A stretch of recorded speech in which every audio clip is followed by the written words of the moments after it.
Des rumeurs de coup d'État ont explosé à Pékin alors que Xi s'est positionné pour prendre le contrôle total de l'armée chinoise. Le 26 janvier, Newsweek a rapporté ce qu'il a qualifié de séisme politique qui vient de secouer l'ensemble du système politique chinois. Au cours du week-end, chaque responsable chinois a été mis en garde, alors que le président Xi s'est débarrassé de nombreux individus qui pouvaient représenter la plus grande menace à son désir de pouvoir absolu que la Chine puisse offrir. Cet homme était Zhang Youxia, l'un des généraux militaires les plus puissants de Chine, et, selon le Guardian, également un proche allié du président Xi. Zhang a occupé le poste de vice-président conjoint de la Commission militaire centrale de Chine, ou CMC, l'organe dirigeant qui supervise l'armée populaire de libération de Chine, l'APL, n'étant devancé que par Xi lui-même, dans la structure de commandement militaire de l'APL. Zhang détenait les clés d'une grande partie des ambitions militaires de la Chine, et il se peut qu'il ait voulu garder ces clés pour lui, plutôt que de les remettre à son président. Un coup d'État était peut-être en train de se préparer. Zhang n'était pas le seul haut responsable à partir. J'y a également brandi la hache du bourreau, au sens figuré, contre le chef d'état-major du département d'état-major interarmé de la commission militaire centrale, le général Liu Zhenli. Dans une purge inédite de hauts responsables militaires, Xi n'avait jamais agi à une telle échelle en une seule fois. Le président chinois a essentiellement éliminé la commission militaire centrale, du moins en tant que groupe capable de limiter son autorité totale sur la Chine et son armée. Et la grande question que tout le monde se pose, c'est pourquoi ? Le régime de Xi a une explication, mais ce n'est peut-être pas la véritable raison de l'éviction de Zhang. Selon la version officielle du Parti communiste chinois, ou PCC, Zhang a été démis de ses fonctions parce qu'il est corrompu. Selon Newsweek, Zhang a été démis de ses fonctions, tandis que les autorités chinoises enquêtent sur lui et Liu pour corruption présumée. Xi a fait de la lutte contre la corruption dans l'armée chinoise une de ses priorités. Les purges sont fréquentes au sommet depuis plus de 10 ans, Xi cherchant à écarter toute personne qu'il juge corrompue, à tort ou à raison. Et si l'histoire que la Chine raconte à propos de Zhang s'avère vraie, on pourrait dire que Xi avait largement assez de raisons de se débarrasser de quelqu'un qui, pendant si longtemps, a été un allié. Cette histoire a déjà circulé parmi les officiers de l'APL. Le Wall Street Journal rapporte que Zhang aurait transmis des données techniques sur les armes nucléaires chinoises aux États-Unis, mettant ainsi potentiellement en péril tout le programme nucléaire chinois. Le même média indique que le régime de Xi a renforcé cette accusation en affirmant aussi que Zhang recevait des pots de vin pour ses fonctions officielles, ce qui pourrait, selon les cyniques, suggérer que Xi cherche une accusation de secours. Si les accusations de fuite nucléaire tombent à l'eau, si l'accusation nucléaire s'avère en fait vraie, alors c'est vraiment une très mauvaise nouvelle pour Xi. Comme l'a noté David Hookstead, le journaliste et youtubeur détaille les implications de cette fuite pour les États-Unis et la Chine.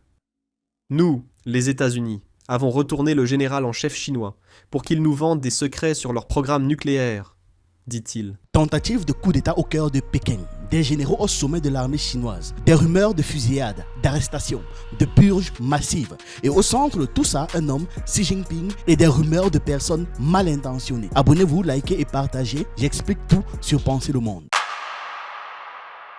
Depuis la fin du mois de janvier 2026, on a des rumeurs lourdes qui circulent dans certains cercles médiatiques et sur les réseaux sociaux.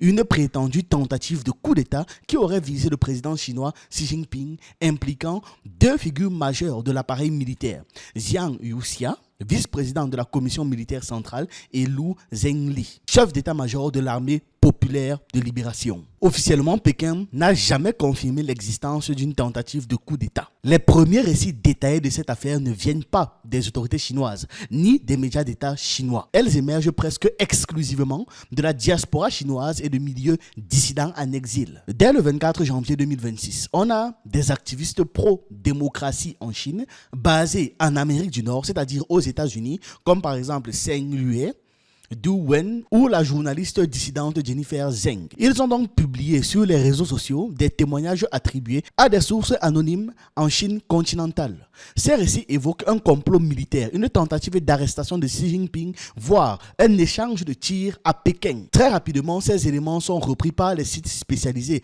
puis par certains médias occidentaux, toujours sous forme de rumeurs non confirmées. Il est important de souligner un point central. Aucune preuve matérielle indépendante n'a été produite ni divulguée. Pas d'image, pas de documents officiels, pas d'enregistrement, pas de confirmation croisée issue de sources neutres ou institutionnelles. Même les grands médias occidentaux, comme la BBC ou Reuters, lorsqu'ils évoquent cette affaire, insistent systématiquement sur son caractère spéculatif, en la reliant principalement à un fait, lui qui est bien réel par contre. C'est l'annonce officielle, le 24 janvier 2026, d'enquêtes disciplinaires visant Zhang Yuxia et Yu Zhengli. Ce point-là est confirmé. Le ministère chinois de la Défense a bien communiqué sur des investigations pour violations graves. Et cela s'inscrit dans une dynamique plus large de purge militaire entamée dès 2023 en Chine. Parce que plusieurs généraux de haut rang, y compris d'anciens ministres de la Défense, ont déjà été écartés sous couvert de lutte anticorruption ou de protection des secrets d'État. La commission militaire centrale elle-même s'est progressivement resserrée autour de Xi Jinping. D'après les versions qui ont circulé dans les milieux dissidents et qui ont commencé à être partagées, relayées à partir du 23 janvier 2026, la tentative aurait été programmée pour la nuit du 18 janvier 2026. Le lieu qui revient le plus souvent dans ces récits, c'est le Jingxi Hotel, un hôtel gouvernemental situé à l'ouest de Pékin. Un endroit discret, sécurisé, régulièrement utilisé pour des réunions sensibles, des séjours de hauts cadres du parti et des rencontres militaires de premier plan. Sur papier, ce choix paraît logique. C'est exactement le genre de lieu que le pouvoir choisit d'utiliser pour ce type d'événement. Même si dans le même temps, Xi Jinping est connu pour ne jamais dormir trop longtemps au même endroit, justement pour éviter les mauvaises surprises. En clair, un lieu crédible, mais pas une certitude absolue. Selon ces mêmes sources, l'objectif n'aurait pas été un coup de force spectaculaire avec des chars dans les rues ou alors une guerre ouverte au sommet de l'État. Non, il s'agirait plutôt d'une opération chirurgicale, c'est-à-dire arrêter Xi Jinping sous prétexte d'un réajustement politique présenté comme nécessaire pour sauver le parti et le pays. Une formule bien connue des putschistes qui travaillent pour l'extérieur. Quand ils veulent renverser des gens qui travaillent pour leur pays, ils commencent toujours par dire que c'est pour leur propre bien. Et évidemment, pour le bien de la nation. Le scénario raconte ensuite un élément clé. Une fuite interne survenue environ 2 heures avant le déclenchement de l'opération. Xi Jinping aurait été alerté par un canal resté loyal, possiblement un officier ou un responsable de la sécurité, toujours fidèle au centre de pouvoir. Personne ne sait qui serait cet informateur. Aucun nom, aucun détail, aucune preuve. Mais dans le récit, cette alerte est décisive. Elle permet à Xi Jinping de quitter discrètement le Jingxi Hotel avant l'arrivée des forces censées le neutraliser. Avant de partir, l'histoire change de ton et devient beaucoup plus spectaculaire. Vraiment, un film. Xi Jinping aurait immédiatement organisé une contre-opération avec sa garde personnelle, dépendant du bureau central des gardes, l'unité chargée de protéger physiquement les dirigeants suprêmes en Chine. Une équipe d'avant-garde envoyée par les conspirateurs serait alors arrivée sur place. Les sources dissidentes parlent d'un échange de tirs court mais intense entre cette unité et l'escorte présidentielle. Les bilans ont même circulé, plusieurs morts des deux côtés, parfois une dizaine de gardes loyaux et plusieurs dizaines d'assaillants. Mais ces chiffres varient selon les versions, évidemment, et aucun n'est appuyé par des éléments vérifiables. Dans cette version, tout aurait tourné court très rapidement. Une fois la tentative avortée, Xi Jinping aurait ordonné l'arrestation immédiate des principaux responsables présumés du complot, en premier lieu Zhang Yuxiang, vice-président senior de la commission militaire centrale, et Liu Zhengli, chef d'état-major interarmé. Certaines rumeurs vont encore plus loin, affirmant que leur famille aurait également été placée en détention dans une logique de démantèlement complet des réseaux d'influence potentiels. Quelques jours plus tard, le 24 janvier 2026, les autorités chinoises prennent enfin la parole, mais de manière extrêmement sobre. Elles annoncent l'ouverture d'enquêtes contre Zhang Luxiang et Liu Zhengli pour violation grave de la discipline et de la loi. Point. Pas un mot sur le coup d'État, pas un mot sur une tentative d'arrestation du président, pas un mot sur un affrontement armé. Officiellement, il s'agit d'une affaire de corruption, d'indiscipline ou de déloyauté. C'est tout. Ce contraste brutal, parce qu'entre les récits explosifs des dissidents et la communication glaciale de Pékin, il y a des gens qui estiment que voilà même de quoi alimenter les spéculations. Donc ce n'est pas fini. D'autres rumeurs évoquent une mise en alerte maximale de l'armée, un gel temporaire des déplacements des troupes, la confiscation de téléphones au sein des unités, des séances intensives de rééducation politique et même une suspension provisoire du fonctionnement normal de certaines institutions judiciaires, notamment la Cour suprême populaire. Là encore, rien de tout ça, absolument rien, n'a été confirmé par des sources indépendantes ni par le gouvernement chinois. Ces informations circulent presque exclusivement dans des réseaux d'exilés, souvent hostiles au pouvoir, et ça prend autant d'ampleur à mesure que Pékin ne fait aucun démenti. Ils ont le terroir littéralement pour pouvoir exprimer l'ensemble de leurs fantasmes. Le truc, c'est que si Pékin décide de communiquer, ils vont dire que voilà, c'est la preuve que l'affaire va être cachée, va être effacée, va être étouffée. Puisque si Pékin répond, ce sera forcément en démentant tout ça. Donc, ils vont seulement continuer de s'exciter avec rien. De toute façon, ils n'ont jamais eu besoin de grand-chose pour commencer à faire des théories du complot. Dans cette lecture, Zhang Luxia apparaît comme le cerveau présumé de l'opération en raison de sa position stratégique au sommet de la hiérarchie militaire et même de son influence sur les promotions et la modernisation de l'armée. Liu Zhenli, en tant que chef d'état-major, serait présenté comme l'exécutant opérationnel, chargé de coordonner les unités et les mouvements. Mais même les observateurs les plus prudents rappellent que ces rôles sont construits après coup pour pouvoir donner une cohérence narrative à une purge qui officiellement s'inscrit dans les mécanismes disciplinaires classiques du Parti communiste chinois. Ce qui ressort malgré tout, même dans les versions les plus extrêmes de cette histoire, c'est qu'on est très loin d'un soulèvement massif ou d'un effondrement de l'État chinois. Vraiment, rien à voir. Les récits décrivent un cercle étroit, une action isolé, ciblé, sans soutien populaire, sans mobilisation générale de l'armée, sans proclamation publique, rien. Autrement dit, même dans sa forme, dans sa version la plus dramatique, cette histoire, ce fantasme ressemble moins à un coup d'état militaire traditionnel qu'à une lutte interne tranchée nette par le sommet du pouvoir. C'est tout.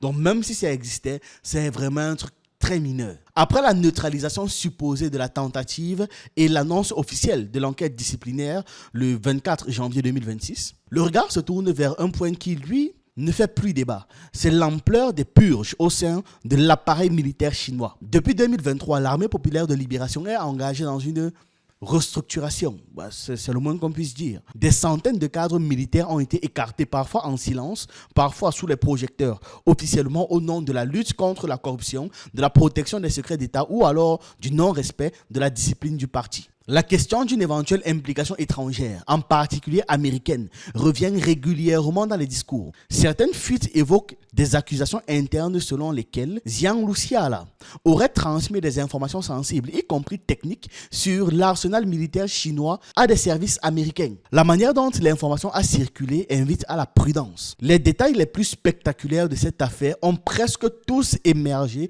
de réseaux exilés, de blocs dissidents et d'activistes politiques installés hors de la Chine. Ces récits ont ensuite été amplifiés par les réseaux sociaux avant d'être repris partiellement par certains médias occidentaux. Voir dans cet épisode un signe d'effondrement du pouvoir chinois est tentant. Vraiment, certains ont envie, mais c'est loin d'être la vérité. On peut aussi y lire une démonstration de force. Le fait que même des figures longtemps considérées comme proches de Xi Jinping puissent être écartées envoie un message limpide à tout l'appareil militaire, à tout l'appareil de gouvernance même. Aucun poste, aucun réseau, aucune ancienneté n'offre d'immunité si la loyauté est insuffisante. Point à la ligne. Alors, vrai complot ou simple délire géopolitique?